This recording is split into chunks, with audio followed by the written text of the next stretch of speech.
네, 오늘 한겨내 받을 말씀은 우리 마가복음 14장 우리 38절부터 40절 말씀입니다.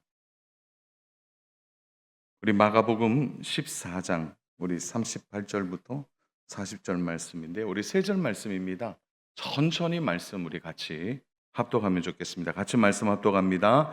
시험에 들지 않게 깨어 있어 기도하라. 마음에는 원이로되 육신이 약하도다 하시고 다시 나아가 동일한 말씀으로 기도하시고 다시 오사 보신즉 그들이 자니 이는 그들의 눈이 심히 피곤함이라. 그들이 예수께 무엇으로 대답할 줄을 알지 못하더라. 아멘. 기도할 때를 놓치지 마십시오. 라는 말씀의 제목으로 하나님 말씀을 증거하겠습니다. 저는 이제 초등학교 6학년 때부터 신앙생활을 시작했습니다. 바로 직전까지 이제는 열심히 절에 다녔던 사람이었습니다. 그냥 한 주 만에 부모님을 따라서 이제 교회에 가게 됐는데 사실은 부모님과 제가 같은 날 등록했으니까 이제 같이 신앙생활을 부모님과 한 것이죠. 그러면서 이제 중학교 때는 그 교회에서 아예 생활했어요. 예. 집에 왜 그러냐면 집이 방이 한 칸이었거든요. 그러니까 교회에 오면 얼마나 넓고 좋아요. 예. 거의 120 평을 저 혼자 교회 지하실에 얼마나 넓고 좋은지. 그러니까 교회만 오면 신나는 거죠. 이제 그러면서 교회가 어떤 곳인지를 알게 된 겁니다. 가만히 보니까 평일날 기도하는 분들이 그렇게 많이 와요. 기도하는 분들이. 저녁에. 그리고 아예 교회에서 주무시면서 기도하는 분들을 만났죠. 그 이름 하에 권사님, 권사님들이. 아직도 기억나는 권사님이 몇 분 계세요. 아, 참, 그중에 한 분 이름이 참 잊혀지지 않는데 배달한 권사님 참 잊혀지지 않는데 그분들이 교회에서 뭐 하시나 하니까 밤새 기도하세요. 밤새. 예, 그래서 그 기도 소리를 들으면서 교회에서 잤습니다. 이 고등학교 올라가서 이제 생활이 바쁘지만 그래도 저녁에 교회 와서 공부하고 또 기도하고 그렇게 생활했죠. 그러면서 저 안에 이제 믿음이 한창 자라날 때 한 가지 질문이 있었어요. 그게 뭐냐면 예수님은 하나님의 아들이신데 예수님은 기도하지 않아도 될 텐데 왜 그렇게 성경에 보니까 기도하라고 하는 내용이 많이 나올까? 그게 궁금했어요. 예, 여러분의 표정을 보니까 저만 궁금한 저는 진짜 궁금했어요. 아니 하나님의 아들이잖아요. 어, 그러면서 이제 기도의 본질이 뭔지를 조금씩 알게 됐습니다. 사랑하는 여러분, 기도는 어떤 우리의 삶에 결핍이 있어서 그 결핍을 채우는 수단을 수단으로 혹시 우리가 생각하고 있다면 그건 얄팍한 기도에 대한 생각이에요. 네. 우리가 신앙생활을 해가면서 기도는 무엇이냐 이렇게 말할 때 가장 먼저 우리가 대답할 수 있어야 될 게 뭐냐면 기도는 하나님을 의지하는 전적인 수단이에요. 네. 우리가 하나님을 의지한다라는 것을 보여주는 거예요. 이것이 먼저예요. 기도에 대해서. 그래서 기도는 내가 하나님을 의지하고 있구나 라는 것을 보여주는 믿음의 태도예요. 이것이 되어야 뭐가 이루어지죠? 하나님과의 교제가 이루어져요. 그래서 기도가 우리는 뭐 호흡이다라고 얘기하기도 하고 뭐 어떤 분들은 그런 얘기 하더라고요. 기도는 능력이다 이렇게 말하는데 다 맞는 말이에요. 그런데 진짜 우리가 신앙생활 해 보면서 알잖아요. 아, 기도할 때 하나님과 내가 교제하게 되는 이걸 깨닫게 됐어요. 그러면서 저의 그 질문이 너무나 자연스럽게 해결됐습니다. 보세요. 예수님이 하나님을 의지하는 것. 삼일체 하나님, 그러나 예수님, 하나님의 아들이신 예수님이 하나님을 신뢰하는 방법이 뭐라고요? 기도였어요. 그 다음에 예수님의 기도는 하나님과의 뭐죠? 친밀한 교제였어요. 사랑하는 여러분, 여러분의 기도에 대한 생각이 오늘 확실하게 좀 정리됐으면 좋겠어요. 사랑하는 여러분, 우리가 하나님을 의지하는 너무너무너무 귀한 방법이 기도입니다. 그리고 그 우리가 하나님을 의지하게 될 때 우리는 하나님과 친밀한 교제가 기도를 통해 이루어지게 되는 겁니다. 자, 오늘 본문은 예수님께서 잡히시기 전, 다시 말해서 십자가를 지시기 전에 무엇을 하셨는지를 잘 보여주는 말씀이에요. 자, 오늘 본문 앞절의 내용들인데요. 32절부터 34절이에요. 우리 같이 천천히 한번 읽어보겠습니다. 시작. 그들이 겟세마네 하는 곳에 이름에 예수께서 제자들에게 이르시되 내가 기도할 동안에 너희는 여기 앉아 있으라 하시고 베드로와 야고보와 요한을 데리고 가실새 심히 놀라시며 슬퍼하사 말씀하시되 내 마음이 심히 고민하여 죽게 되었으니 너희는 여기 머물러 깨어 있으라 하시고 예수님께서 기도에 대한 너무 중요한 말씀을 직접 제자들에게 보여주시죠. 겟셋마네 동산에 베드로와 야고보와 요한을 데리고 기도해 주시는 모습을 보여주셨습니다.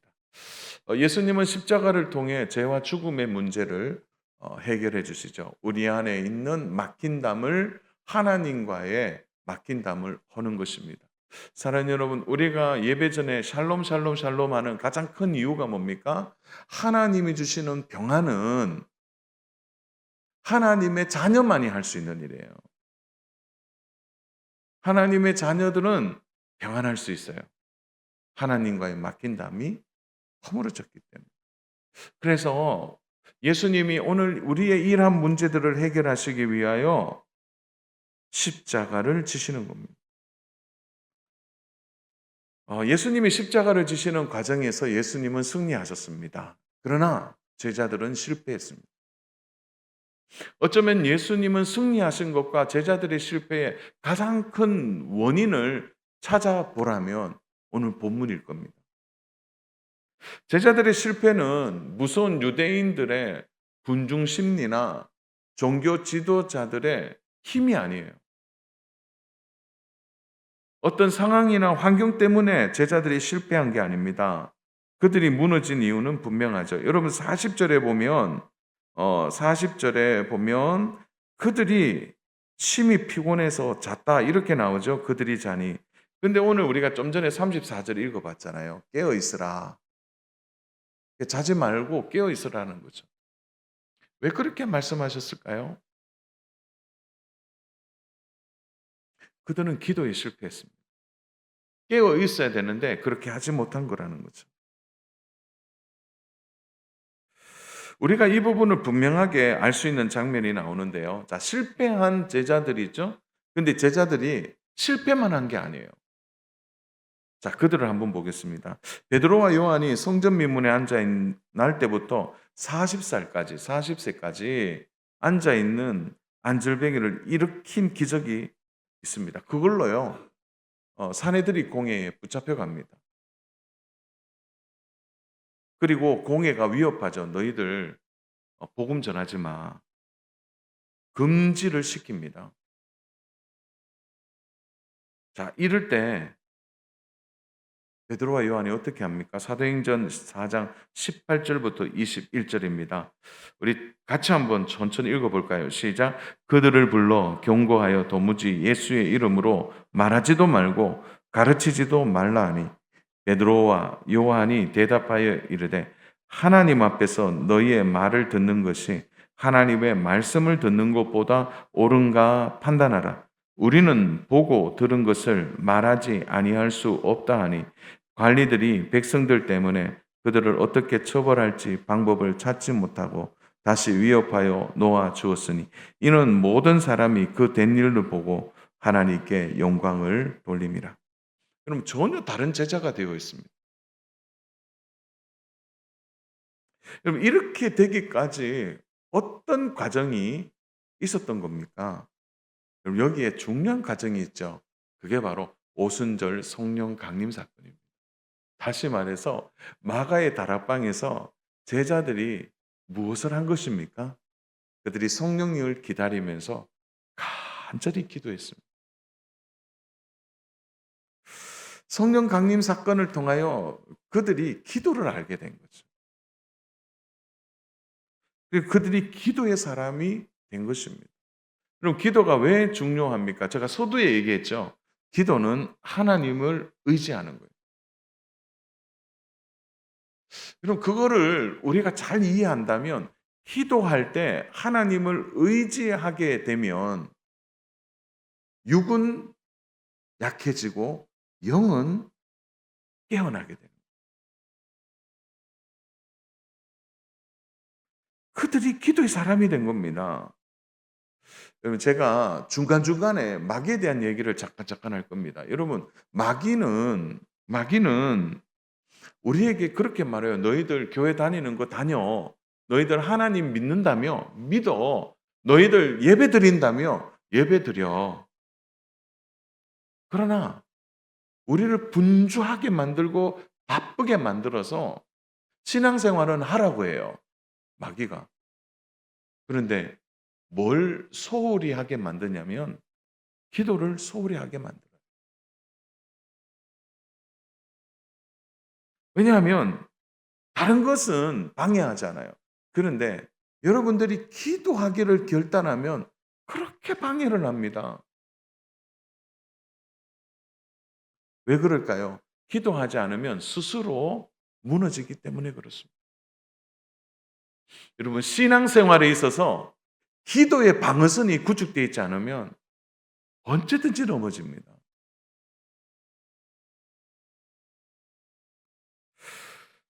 그래서 기도하지 않거나 기도가 약해지면 쉽게 무너져요. 그래서 오늘은 좀 기도에 대해서 제가 오늘 말씀을 좀 세 가지로 이야기를 좀 하려고 합니다. 여러분 잘 들으시고 여러분의 마음에 오늘 기도에 대한 결단과 생각을 분명하게 하는 은혜의 시간 되기를 축복합니다.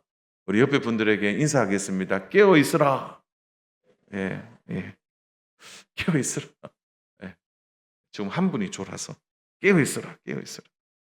자, 우리 한번 보겠습니다. 첫 번째, 우리가 기도할 때 놓치는 많은 경우 중에 뭐냐면 감정에 대한 부분 때문에 우리가 기도를 많이 기도할 때를 놓쳐요. 뭐 때문에요? 감정 때문에. 자, 예수님께서 놀라시고 슬퍼하시는 감정을 그대로 제자들에게 노출하죠. 오늘 본문 보시면 이제 그런 말씀들이 없어요. 그런데 예수님이 여러 번 얘기하세요. 놀라고 슬퍼하셨다는. 내가 죽게 되었다. 솔직한 말씀을 해주십니다. 그런데 예수님 그 다음에 어떻게 하셨냐면 기도하셨어요. 예수님의 감정은 뭐 우리로 표현하면은 완전히 바닥이에요. 너무 슬프고 마음속에 내가 죽게 되었으니 여러분 제자들에게 아유 내가 죽겠다 하는 말씀을 처음 하시잖아요.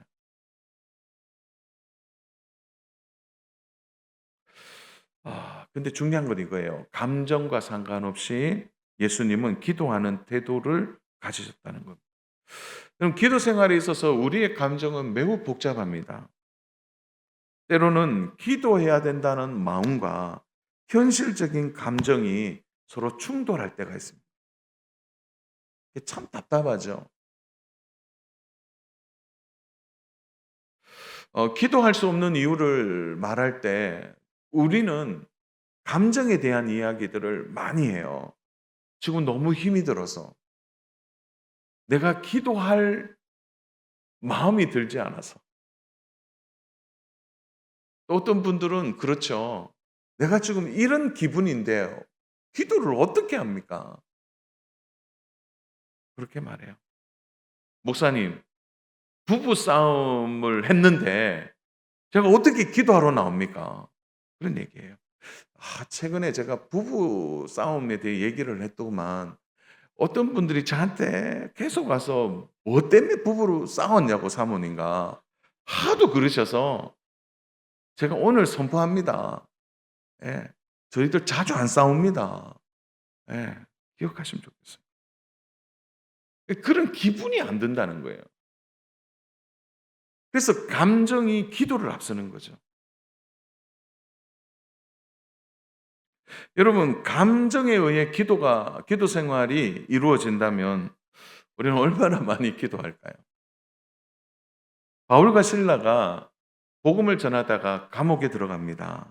사도행전 16장 22절부터 25절인데 우리 한번 배경을 같이 한번 읽어볼까요? 같이 읽습니다. 시작. 무리가 일제히 일어나 고발하니 상관들이 옷을 찢어버리고 매로 치라 하여 많이 친 후에 옥에 가두고 간수에게 명하여 든든히 지키라 하니 그가 이러한 명령을 받아 그들을 깊은 옥에 가두고 그 발을 찹고에 든든히 채웠더니 한밤중에 바울과 실라가 기도하고 하나님을 찬송하며 죄수들이 듣더라. 자, 25절 말씀은 그대로 좀 띄워둔 채로요.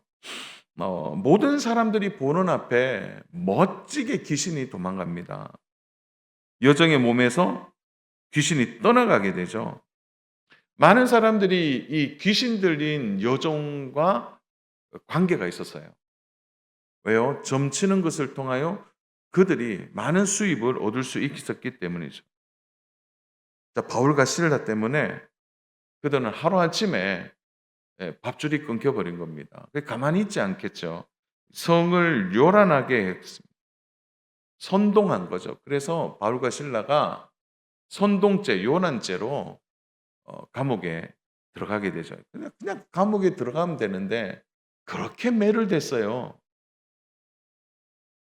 22절에 보니까 옷을 찢어 벗기고, 여러분 이게 참 부끄러운 일이잖아요. 옷을 찢어버리고 매로 쳤어요.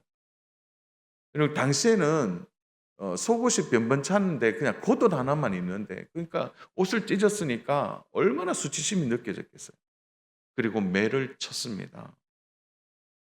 23절에 보니까 많이 쳤다 그래요. 여러분, 한두 번 치는데 많이라는 말을 성경에 기록하지 않아요. 정말 많이 맞았어요. 기절할 만큼. 그리고 감옥에 간 겁니다. 여러분, 선한 일을 하다가 감정이 상할 때가 더 많이 있습니다. 교회 안에서도 주의 일을 하다 보면은 얼마나 하나님 앞에서 바르고 정직하고 신실하게 남이 보든 보지 않든 주의 일 하다가 이런 일들이 있어요. 그러면 감정이 얼마나 상하는지 모릅니다. 바울과 실라가 몸이 만신창이가 되어버렸어요. 전혀 생각하지 못한 상황 아닙니까? 설마 감옥까지. 그것도 매를 맞고 옷도 찢어지고. 자, 그런데 이들의 25절을 보세요. 여러분, 오늘 이 말씀은 진짜 묵상해야 돼요. 한밤중에 바울과 실라가 제일 먼저 한 게 뭐냐면 기도하고 이렇게 나와요.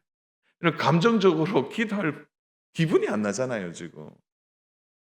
하나님 원망할 만하잖아요. 그런데 바울과 실라가 제일 먼저 한 것은 기도였어요. 그 다음에 찬송합니다.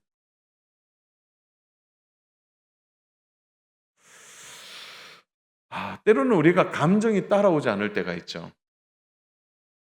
근데 어떤 분은 그러더라고요. 막 기분이 좋으면 기도가 잘 된대요. 그러면 기분이 안 좋으면 어떡하죠?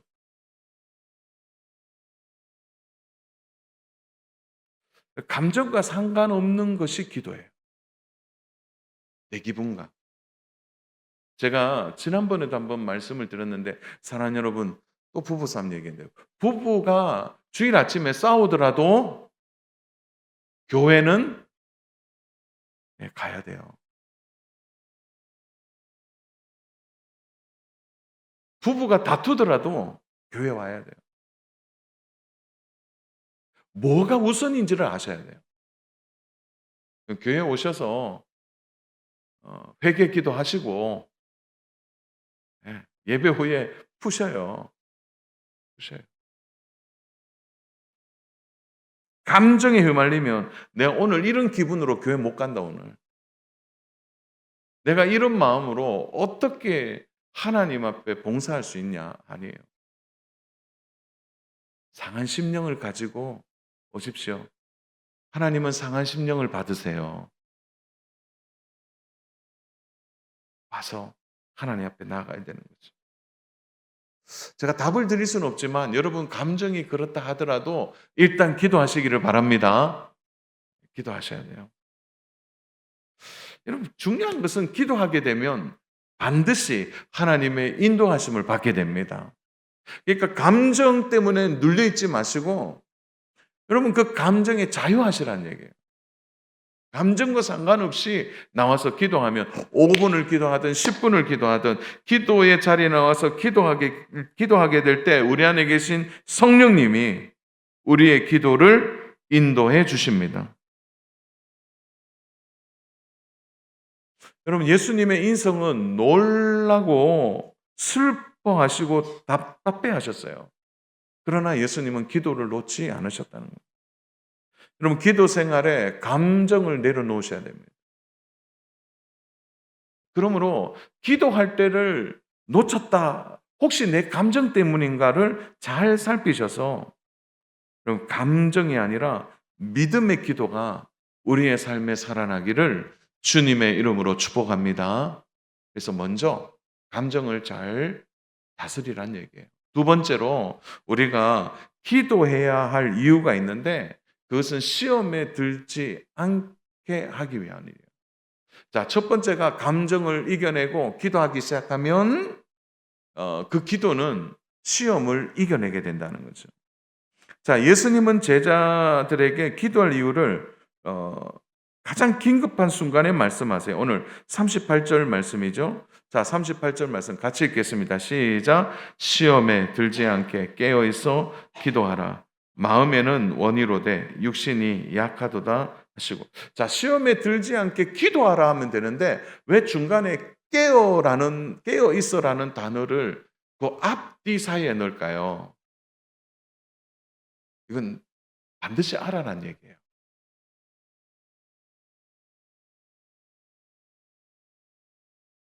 그럼 기도와 시험이 항상 연결되어 있다는 거 아셔야 돼요.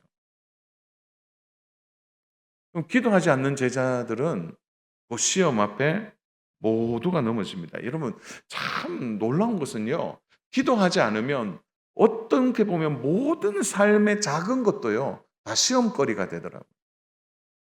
예전에는 기도하고 그 넘어갔는데 기도하지 않으니까 작은 것 하나도 그게 시험거리가 되더란 얘기예요.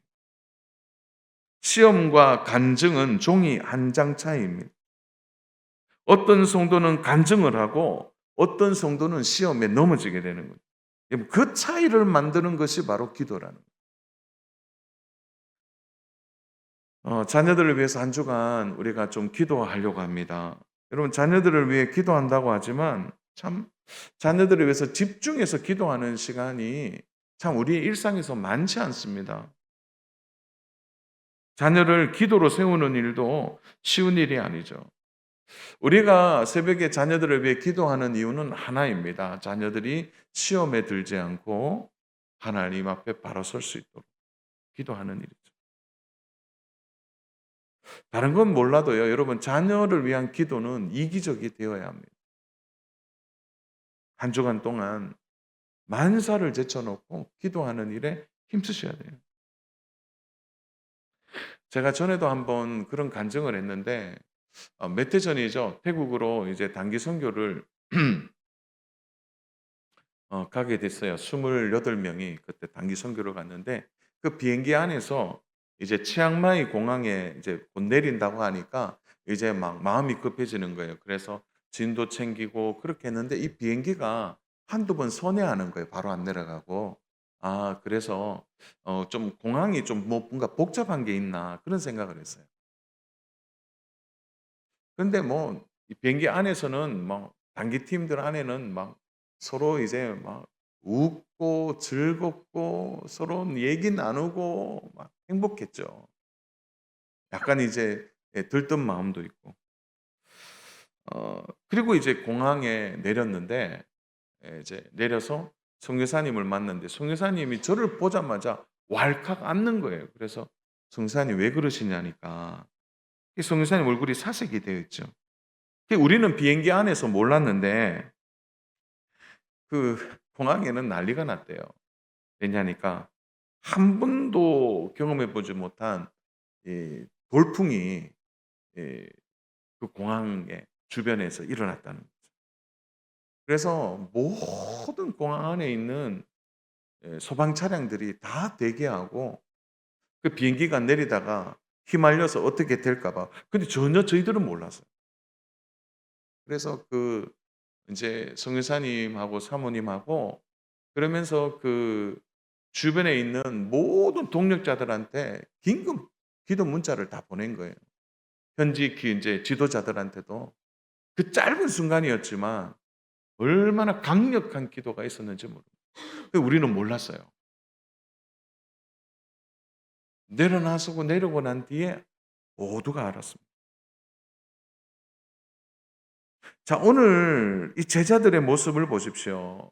어느 정도 심각한 것을 좀 눈치는 채지 않았겠어요? 예수님께서 죽겠다고 말씀하시네?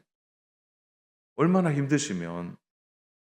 그런데 문제는 제자들이 자신의 몸을 잘 관리하지 못했다는 거예요. 40절 보죠. 40절. 다시 오사 보신즉 그들이 자니 이는 그들의 눈이 심히 피곤함이라 그들이 예수께 무엇으로 대답할 줄을 알지 못하더라. 자, 베드로와 요한이 눈이 피곤하다 이렇게 말하고 있습니다. 자, 왜 성경이 굳이 눈이라는 표현을 썼을까요? 이거는 무엇을 의미하는 거죠? 바로 영적인 이야기들을 하고 있는 겁니다. 육체의 단순한 문제가 아니라는 거죠. 눈이 피곤한 것은 바로 영적으로 부어야 될 문제라는 사실을 말해주는 것입니다.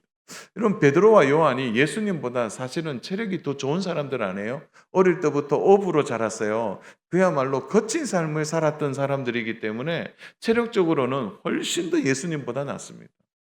그런데 그들이 단순히 육체가 연약해서요? 아니에요.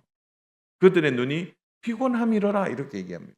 그들이 영적으로는 무지한 자들이라니.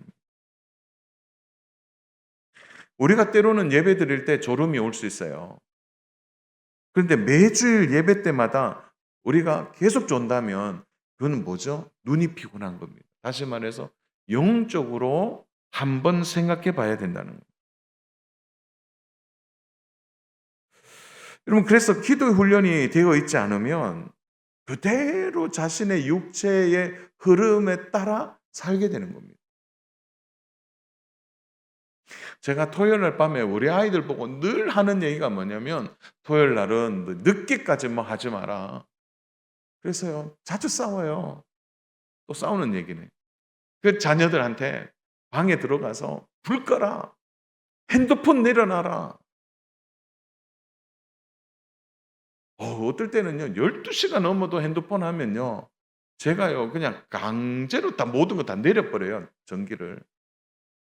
왜냐니까 아이들에게 있어서 토요일 날 밤이 사실은 황금 시간이잖아요.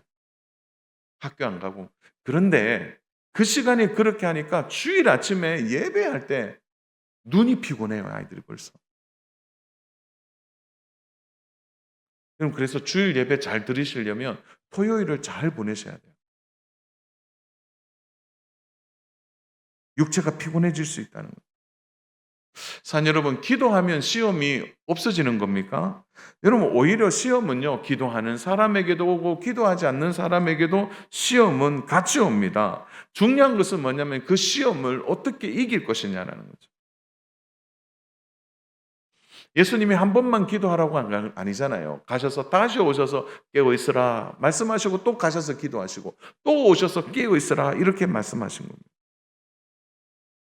여러분 우리의 삶의 변화는 갑자기 찾아오지 않습니다. 여러분 잘 한번 보세요. 문제가 생길 때 그냥 갑자기 생기는 게 아니에요. 여러분 그래서 오늘 우리를 잘 보셔야 돼요. 내가 시험에 있느냐 없느냐 시험 들지 않게 해 주세요라는 기도가 아니고 기도하는 자에게 시험은 간증이 될 수 있는 거예요. 그러나 기도하지 않으면 무슨 큰 어려움에 넘어지게 된다는 거예요. 그래서 시험에 들 것이냐 기도하고 시험을 넘어갈 것인가를 잘 판단하셔야 됩니다. 그래서 오늘 정말 하고 싶은 얘기가 이 얘기예요. 마지막 세 번째 뭐냐? 문제가 터지기 전에 기도하라는 겁니다. 자, 제자들은 예수님이 느끼고 경험해야 될 십자가 지시는 일에 전혀 심각하다라고 생각했을 거예요. 그러나 자신의 몸으로 그 심각함을 받아들이지 않았습니다. 자, 누가복음 22장 41절인데요. 우리 같이 한번 읽어보겠습니다. 시작. 그들이 떠나 돌 던진 만큼 가서 무릎을 꿇고 기도하여. 여러분 돌 던질 만큼이면 기도 소리가 들려요. 그것은 또 거리입니다. 아마 그들이 예수님의 간절한 기도 소리를 들었을 것입니다. 그러나 베드로와 요한과 야고보가 무감각한 겁니다. 영적인 무반응이죠. 이게 무서운 겁니다. 기도를 했느냐 안 했느냐 이게 아니라 기도 자체에 대하여 무감각한 겁니다. 오늘 마귀가 우리에게 신앙생활에 대해서 아까 얘기했죠. 주일 너 교회 가서 예배드려 이렇게 얘기해요. 교회 잘 다녀라. 근데 기도에 대해서는 철저하게 방해합니다. 기도를 자꾸 부담스럽게 여기도록 만든다는 거예요.